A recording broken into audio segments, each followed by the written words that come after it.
Friends, இன்னைக்கு நம்ம வீடியோவில் முக்கியமான தலைப்பு பார்க்க போகிறோம். அதாவது திருமணம் ஆணுக்கு நடக்கிறது என்பது ஒரு நிகழ்வு. ஆனால் பெண்ணுக்கு அப்படி இல்லை. ஒரு பெண்ணை வாழ்ந்த இடத்துல இருந்து புடுங்கிட்டு வந்து இன்னொரு இடத்துல வைக்கிறாங்க பாருங்க.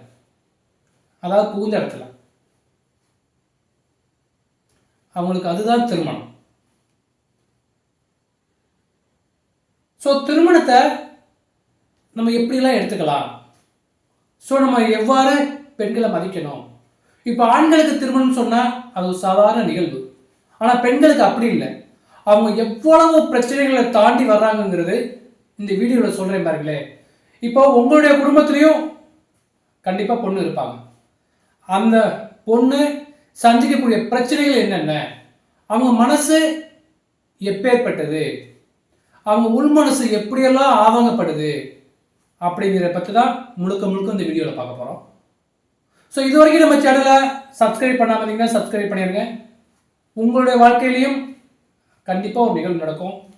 ஸோ உங்களுடைய வாழ்க்கைக்கு ஒரு உந்து சக்தியாகவும் ஏதோ ஒரு வார்த்தை கண்டிப்பாக வரும். ஸோ இந்த வீடியோவை ஃபுல்லாக ஸ்கிப் பண்ணாமல் பாருங்கள், ரொம்ப யூஸ்ஃபுல்லாக இருக்கும். வாங்க வீடியோக்குள்ளே போகலாம். ஒரு ஆணுக்கு திருமணம் என்பது ஒரு சாதாரணமாக நடக்கக்கூடிய ஒன்று. அவங்க ஒரே வீட்டில் பிறந்து அவங்க அம்மா அப்பா முகத்தை பார்த்து அவங்க அண்ணன் தம்பிகளை பார்த்து அப்படியே திருமணம் முடிஞ்சு போயிடுது. அதே வீட்டில் தான் திரும்பி வாழ்வாங்க. ஆனால் பெண்களுக்கு அப்படி இல்லை. அவங்க பெண்கள் இப்போ பிறந்த இடத்துல அவ்வளோ சந்தோஷமாக இருப்பாங்க. ஒரு அம்மாவாக இருக்கலாம், ஒரு அப்பா, ஒரு பாட்டி, ஒரு தங்கச்சி, ஒரு அண்ணன், இப்படி ஒவ்வொருத்தங்கள்ட்டையும் ஒவ்வொரு விதமான அன்புகளை காட்டி அவ்வளவு சந்தோஷப்படுவாங்க. அம்மா கிட்ட பயங்கரமாக திட்டு வாங்குவாங்க. என்னடி இன்னும் பண்ணலையா, இந்தா பண்ணுறேம்மா. கிச்சனில் சோறு பொங்குது பார்க்கலையா, இந்தா பார்க்குறேம்மா. இப்படி அம்மா கிட்ட திட்டு வாங்குவாங்க. அடுத்த அக்கா தங்கச்சிகள்கிட்ட ஒரு முளம் பூ இருந்தால் கூட சரிபாதியாக வெட்ட சொல்லி அவ்வளவு சண்டை ஃபைட் பண்ணுவாங்க. அண்ணன் தம்பிகள்கிட்ட ஒரு ஸ்நாக்ஸ் வாங்கிட்டு வந்தால் அது பாதியாக பிரித்து எடுக்கிறதுல அவ்வளவு சண்டை போட்டு வாங்குவாங்க. இன்னும் எல்லாத்துக்கும் மேலே வயசான பாட்டி, இந்தடி இங்கே வாங்க அப்படின்னு அதட்டி கூப்பிட்டா கூட பாப்பாடி அப்படின்னு அப்படி ஒரு மாதிரி சொல்லிட்டு அப்படியே உள்ளே போவாங்க.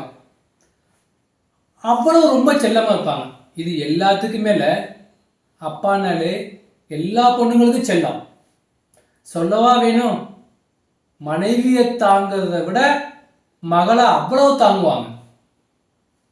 அப்படிலாம் கஷ்டப்பட்டு செல்லமாக வளர்ந்த பொண்ணு ஒரு சின்ன சின்ன வேலையை கூட பார்க்க மாட்டாங்க.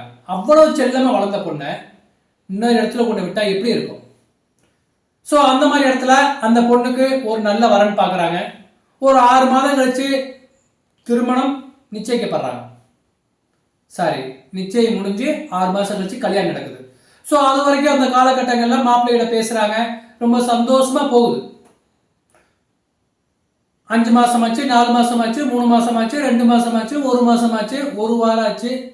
கடைசியில ஒரு நாளைக்கு முன்னாடி வந்துருச்சு. அந்த பொண்ணுக்குள்ள ஏதோ ஒரு பயம்.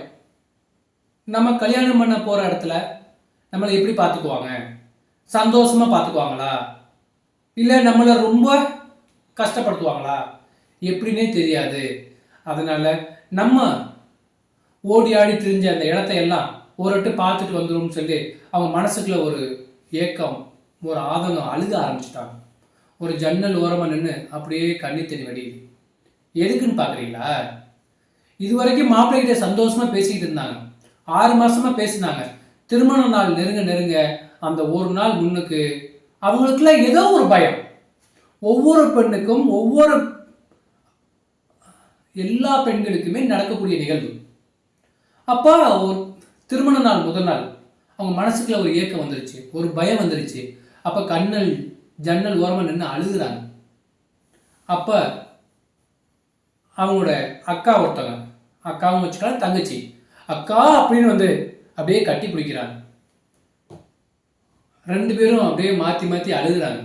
ஏன்னா ஒரு எந்த பொருள் வாங்கிட்டு வந்தாலும் தங்கச்சிக்கு சரி பாதி கொடுத்துட்டு ஏய் எனக்கு கொஞ்சம் கொடுறி, ஏய் எனக்கு கொஞ்சம் கொடுறீன்னு அப்படி சண்டை போட்டு வாங்கி இருந்தேன்னா இனிமேல் நான் யார்கிட்ட போய் சண்டை போட போறேன், யார்கிட்ட போய் அடிக்க போறேன் அப்படின்னு அப்படியே கண்ணி தண்ணி ஊத்துது. உடனே தங்கச்சிக்காரி சுதாரிச்சு, இல்லைக்கா அழுகாதீங்கக்கா, மாமா நல்லா பார்த்துக்குவாங்க, அதை பற்றிலாம் ஃபீல் பண்ணாதீங்க அப்படின்னு ஆறுதல் சொல்லி 2 பேரும் கண்ணீர்லையும் கண்ணீர் தண்ணியை தொடச்சிக்கிட்டு அப்படியே அந்த பக்கம் கிச்சன் சைடு போகிறாங்க. சரி நம்ம பிறந்த இடத்தெல்லாம் பார்த்துட்டு வந்துடுவோம் அப்படின்ட்டு அந்த பொண்ணு அடுத்து கிச்சன் சைடு போகுது. அங்கே அம்மா சமைச்சிக்கிட்டு இருக்காங்க, டீ போடுறாங்க. ஏய் இந்தடி அம்மா அதட்டுறாங்க. அப்போ ஒன்று சொல்கிறாங்க, செல்லம்மா இவங்க எதுவாக இருந்தாலும் அம்மா வீட்டில் தானே எதுவும் ரொம்ப சுதந்திரமாக இருக்க முடியும், அம்மா கொஞ்சம் டீ கொடுமான்னு சொல்லி கேட்கலாம். அவங்க வீட்டுக்கு போயிட்டா, கல்யாணத்துக்கு போயிட்டா எப்படிங்கிற நிலைமை தெரியாது, கல்யாணம் முடிஞ்ச பிறகு நிலைமை எப்படி இருக்குன்னு தெரியாது. அதனால அம்மா ஒரு கப்பு காப்பி கொடுக்குமான்னு செல்லம்மா கேட்குறாங்க. இந்தடி ராசாத்தி அப்படின்னு சொல்லி ஒரு கப்பு காப்பி கொடுக்குறாங்க. அம்மா கிட்ட 2 திட்டு வாங்குறா. என்னடி சமையல்லாம் பழகிட்டியா, என்ன பண்ணிட்ட, எல்லாம் எப்படின்னு சொல்லி எல்லாம் கேட்குறாங்க. அவங்க அப்படியே அம்மாவும் மகளும் அப்படியே கட்டி பிடிச்சி அப்படியே அழுகுறாங்க. அம்மா இந்த மாதிரி சுதந்திரம்லாம் எனக்கு எப்பமா கிடைக்க போகுது, அங்கே எப்படி என்னை பார்த்துக்க போகிறாங்களே தெரியலமான்னு 2 பேரும் அப்படியே அழுகுறாங்க. அழுது கொஞ்சம் சமாதானப்படுத்திட்டாங்க. அடுத்து அப்படியே இன்னொரு பக்கம் ஹாலுக்கு வர்றாங்க. அவங்க அப்பா சோபாவில் உட்காந்து டிவி பார்த்துக்கிட்டு இருக்காரு. அதாவது பொண்ணுங்க அப்பா கூட நெருக்கம் இல்லாட்டியும் அப்பா கிட்ட தான் ரொம்ப பாசமாக இருப்பாங்க. எதுவாக இருந்தாலும் அதிகமாக ஓப்பனாக பேச மாட்டாங்க. ஆனால் அளவுக்கு அதிகமான பாசம் அம்மாவோட அப்பா மேலே தான். அப்பா என்னடி செல்லாம், நீ அதெல்லாம் எதுவும் கவலைப்படாதடா, நீ போடா அப்படின்னு சொல்லி சமாதானப்படுத்துறாரு. இருந்தாலும் கண்ணீர் தண்ணி ஊற்றுது. அப்பா அடக்க முடியாமல் பசங்களுக்குன்னா கூட பேசாமல் இருந்துருவாங்க. ஆனால் பொண்ணுங்களுக்கு ஏதாவது ஒன்றுன்னா அப்படியே கண்ணீர் தண்ணியாக ஊற்றுது. இந்த பொண்ணு அழக, அந்த அப்பா அழுது, அப்படி மாற்றி மாற்றி அழுது ஒரு வழி அப்பா சமாதானப்படுத்துறேன். அதெல்லாம் எதுவும் கவலைப்படாதா ராசாத்தி, அதெல்லாம் ஒன்றும் இல்லை, சந்தோஷமாக போயிட்டு வா, நாங்களாம் அடிக்கடி வரப்போக இருப்போம், நீ வரப்போக இருக்கலாம், அதை பற்றிலாம் எதுவும் ஃபீல் பண்ணாதுன்னு சொல்லி சமாதானப்படுத்துறாரு. அப்படியே வெளியில் வாசப்படியில் ஒரு பாட்டி வெத்தலையை போட்டு நச்சுக்கிட்டு இருக்காங்க. வெத்தலை பார்க்க போட்டுக்கிட்டு பாட்டியை போய் பார்க்குது. இது வரைக்கும் அந்த பாட்டி சொன்னதை ஏய் பாட்டி பாட்டி அப்படின்னு அதட்டிட்டு போன மனுஷி அந்த பொண்ணு அன்னைக்கு வாடி ராசாத்தி என்ன ஏன் கண்ணு கலங்குற வான்னு சொல்லி மடியில் உட்கார வச்சு அப்படியே தலையை கோரி விடுறாங்க அந்த பாட்டியம்மா. அப்படியே 2 பேரும் அப்படியே கண்ணீர் தண்ணி ஊற்றுது. இல்லை பாட்டியம்மா, உங்களை நான் எவ்வளவோ பேசியிருப்பேன், எவ்வளவோ திட்டிருப்பேன், ஆனால் நீங்கள் எதுவுமே என்னை இது பண்ணிக்கல. அங்கே போய் நான் எப்படி இருக்க போகிறேனோ, என்ன இருக்க போகிறேனோ, எப்படி இருக்க போகிறேன்னு தெரியல, அதை நினச்சா பயமாக இருக்குன்னு சார். அதெல்லாம் எதுவும் கண் கலங்காதடி ராசாத்தி, நீ சந்தோஷமாக போயிட்டு வான்னு சொல்லி வழி அனுப்பி வைக்கிறாங்க. உள்ளே போடா நீ போ. அப்படியே இன்னொரு பக்கம் அங்கிட்டு போகிறாங்க. வெளியில் சரி அந்த வீட்டை சுற்றி பார்த்துட்டு வந்துடுவோம்னு அப்படியே வெளியில் போகையில் அவங்க அண்ணங்காரன் திட்டுறாங்க.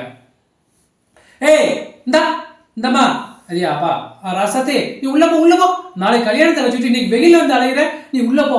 அப்படி அண்ணனோட பாசம்லாம் எப்பவுமே கிடைக்காது. அண்ணனும் அப்படியே தங்கச்சி மேல உள்ள பாசத்துல அப்படியே அழுகிறாரு. அம்மா அம்மா நீ உள்ள பேரு, நாளைக்கு கல்யாணத்தை வச்சுட்டு இன்னைக்கு வெயில வந்து அலைகிற, நீ போ உள்ள போ, கருத்து போயிடுற அப்படின்னு சொல்லி அந்தமான ஒரு அன்பான வார்த்தைகளை திரும்பி எப்ப கிடைக்க போகுது அப்படின்னு அண்ணனை கட்டி பிடிச்சி அழுகுறாங்க. இதுதாங்க பொண்ணுங்களோட நிலைமை. நம்ம ஈஸியா சொல்லிடுறோம் ஒரு பொண்ணு கல்யாணம் ஆகி புகுந்து விட்டு போறாங்கன்னு.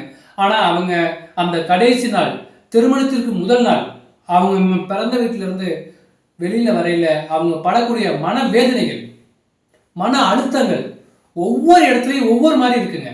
இது எப்படி சொல்லணும் தெரியுமா? ஒரு கண்ணு இருக்குல்ல, தேங்காய் மரம், ஒரு தேங்காய் முளைக்க வைக்கிறோம், கண்ணு பயிரா வருது, அதை பிடுங்கிட்டு போய் இன்னொரு இடத்துல வைக்கிறோம், வச்சு முளைச்சு வந்தா எப்படி இருக்கும்? அவன் ஜோதியா மேலே போகும். அது போலத்தான் ஒவ்வொரு பெண்களும், ஆண்கள் என்னமோ திருமணம் என்பது ஒரு சாதாரண நிகழ்வா கருதினாலும் ஒவ்வொரு பெண்களுக்கும் திருமணம் என்பது ஒரு இடத்திலிருந்து இன்னொரு இடத்துல புடுங்கி வச்சு முளைச்சு வரணும். அப்ப நம்ம ஒவ்வொரு பெண்களையும், நமக்கு வந்திருக்கக்கூடிய மனைவிகளை அளவுக்கு அதிகமாக நேசிப்போம். என்னங்க இப்ப திருமணங்கிறது எவ்வளவு அழகா சொல்லியிருக்கேன்னு தெரியும், உங்களுக்கு பிடிக்கும்னு நினைக்கிறேன். நம்ம வீட்லயும் பொண்ணுங்க இருக்காங்க, நம்ம கட்டிட்டு வந்த மனைவியும் அது மாதிரிதான் இருப்பாங்க. நம்ம மனைவி மட்டும் இல்ல, நம்மளோட அம்மாவும் அப்படித்தான் வந்திருப்பாங்க. இது எத்தனை காலங்கள் மாறினாலும் ஒவ்வொரு பெண்ணுக்கும் திருமணம் என்பது இப்படித்தான் நடக்கும். ஸோ அதனால நம்ம ஒவ்வொரு பெண்களையும் நேசிப்போம், மனைவியை நேசிப்போம், வாழ்க்கையை சந்தோஷமாக கடத்துவோம். கணவன் மனைவி உறவில் எந்த விதமான இடர்பாடுகள் இன்றி வாழ்க்கையை சந்தோஷமாக வாழ்வோம். இது வரைக்கும் நம்ம சேனலை சப்ஸ்கிரைப் பண்ணாம இருந்தீங்கன்னா சப்ஸ்கிரைப் பண்ணிருங்க. நன்றி.